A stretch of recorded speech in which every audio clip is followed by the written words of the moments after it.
بسم الله الرحمن الرحيم. الحمد لله رب العالمين، الصلاة والسلام على رسول الله محمد وعلى آله وصحبه أجمعين.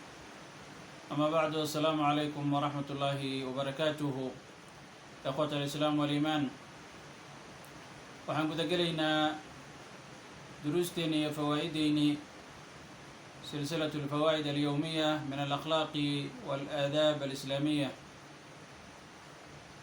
عشر كان مانتا فوائدينا مانتا وفائدوين لحا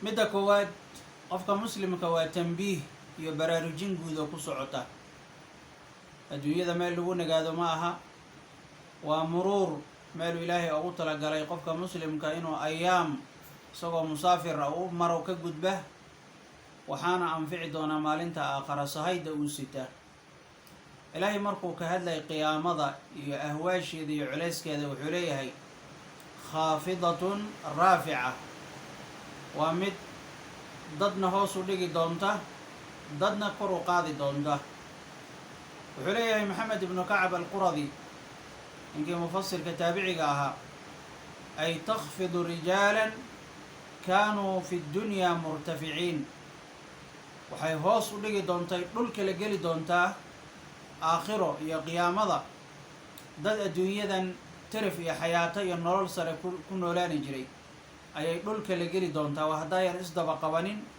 أو ين استقامة يا توصنانا ين الدنيا أيان متقنا صهيانين وترفع رجالا كانوا في الدنيا مخفوضين وحليها هي ضد دول كيالي مساكينها الدنيا أن قيمة يوزن ضد أكتر أن كجوجنا xaqiiqadooda maalinkaas way soo bixi doonaanoo aakhare marka la gaaro cirka iyo hawadaas iyo darajaad sare bay gaari doonaan marka waa la kala bixi doonaa marka xaaladaas waa xaalad maanta u baahan qofka muslimka tabaabushaysigeeda iyo diyaargarowgeeda inuu bilaabo dhigtaada iyo maskax iyo maankaada mar walba ha ku xirnaado khaafidatu raafica talow qaybteed noqoni doontaa waxaa sidoo kale isxusuusin mudan oo baraarujin runtii qiimo badan ah qofka muslimka adduunyadan inta uu jooga wanaag iyo xumaan xaaladda uu ku sugan yahay ayuu aakharana ku sifeysnaani doonaa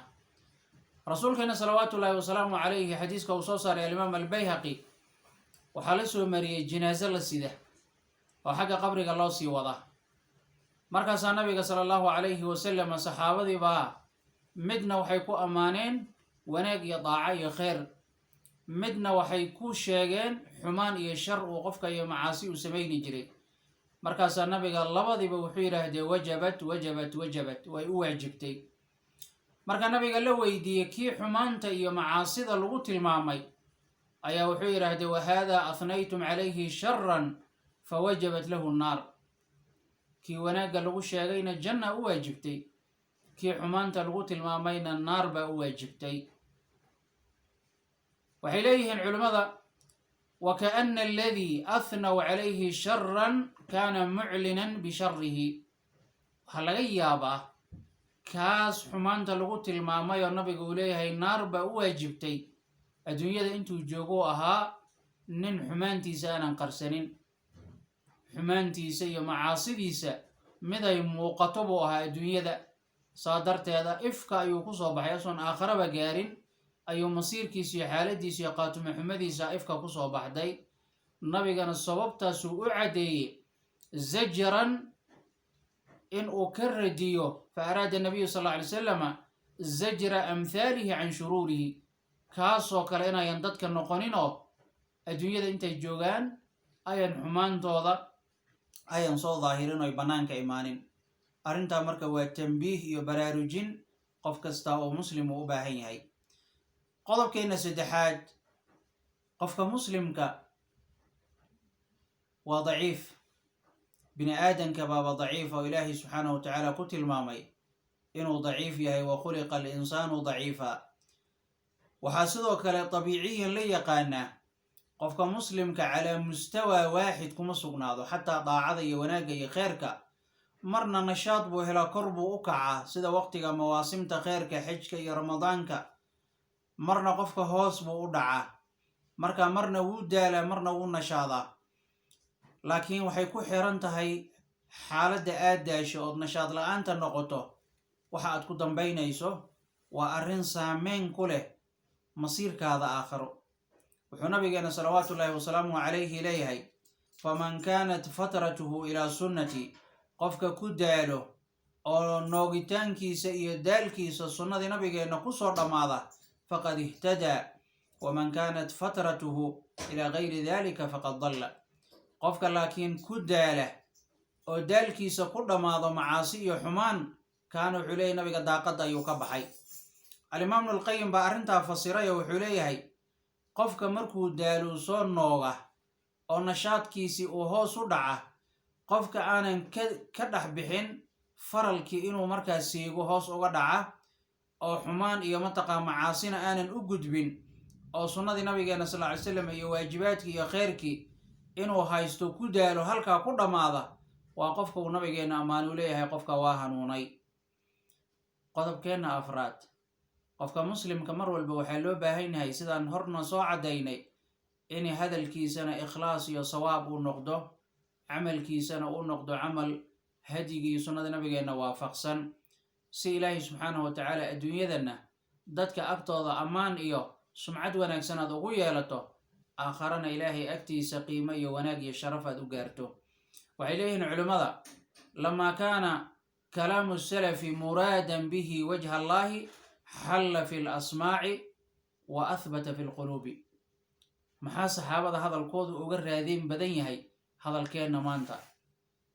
qowlka saxaabada iyo dadkii hore marka lagu sheego wuu ku saamaynayaa, laakiin maanta qofka joogo waxaa laga yaaba si kasta hadduu kuula hadlo inuusan ku saamaynin waxbana kaa bedelin, waayo ayaga ujeeddadooda waxay ahayd ilaahay ridagelintiisa iyo wejigiisa, adduunya doon maayan ahayn.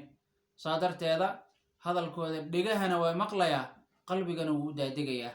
taana annagana tusaale ayaa markaa inoogu filan inaan ku dayano oon sidaa samayno. wax kasta oo samaynayso inaad wejha allaahi aada la doonto. waxaa kaloo idana qodobkeenna shanaad uu yahay oo muhim ah, ayaamu dunyaa tatasaaracu fi raxiil. maalmahan aan nool nahay adduunyada waa maalmo deg deg badan, dhammaadkooda iyo orodkoodana oo aad u dheereeya. in axsanta fasid, haddaad wanaag samayso waxaa loo baahan yahay wanaagga kororso, maadaama aad geedi tahay oo qof musaafir ah oo qabrigiisa iyo aakhara usii socda aad tahay. haddaad wanaag ku jirto, wanaagga aad ku jirto ha degdegine, wanaagga kororso. wa in qasarta facud, haddaad ismiisaanto ood soo baxdo xaaladaada inaad xumaan iyo wax laga fiican yahay aad ku jirtayna dib u laabo oo waxaad samaysaa tawba, ilaahay subxaanahu wa tacaala aad u laabato oo wanaaggii iyo markaa calaljaada inaad ku sugnaato. arrinkaana iyadana xusuusnaaw. waxaan gebagabadii kusoo xirayaa kelimadeenna maanta. waxay leeyihiin salafkeenni sida ibnu casaakir raxmatullaahi calayhi kitaabkiisa attawba uu ku sheegay, wuxuu leeyahay laysa alkhayru fi kathrati maalika wa waladika. dadka maanta waxay jecel yihiin xoolo badan iyo carruur badan. wuxuu leeyahay khayriyada iyo wanaagga kuma xirno inaad carruur badan iyo xoolo badan uu ilaahay ku siiya, walaakina alkhayra an yakthura camaluka wa yacduma xilmuka. wuxuu leeyahay kheyrka iyo wanaagga wuxuu ku xiran yahay inuu ilaahay camal kheyr ana ku waafajiyo, dulqaad iyo sabirna ilaahay subxaanahu wa tacaala uu kugu irsaaqa.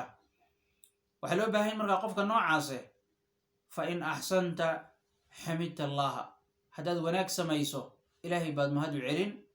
wa in asa'ta istakfartahu, haddayd xumaan iyo khaladaad samaysona ilaahay baad dembi dhaaf weydiisan. walaa khayra fi ddunyaa ila lirajulayni, wuxuu leeyahay adduunyada dadka ku noolna laba qofunba ugu muhiimsan uguna qiimo badan, waxa ayagaa ka soo haray naf ma laha. labadaa qolo maxay yihiin? rajulun adnaba dunuuban fa huwa yatadaarakuha bitawba, qof xumaan sameeyey oo mar walba xumaantiisii towbadkeen, istikfaar, ilaahay u noqosha mar walba la daba joogo. maadaama annaga aan mar walba gefkii annaga iyo khaladka annaga uu badan yahay, oo nabiga sal ly slam uu leeyahay kullu ibni aadam khataa, waa gefe bini aadamka mar walba. qofka waxaa loo baahan yahay inuu noqdo mar walba qof towbadkeenkiisa istikfaartiisa ay joogto tahay, waa qofka ugu kheyrka badan.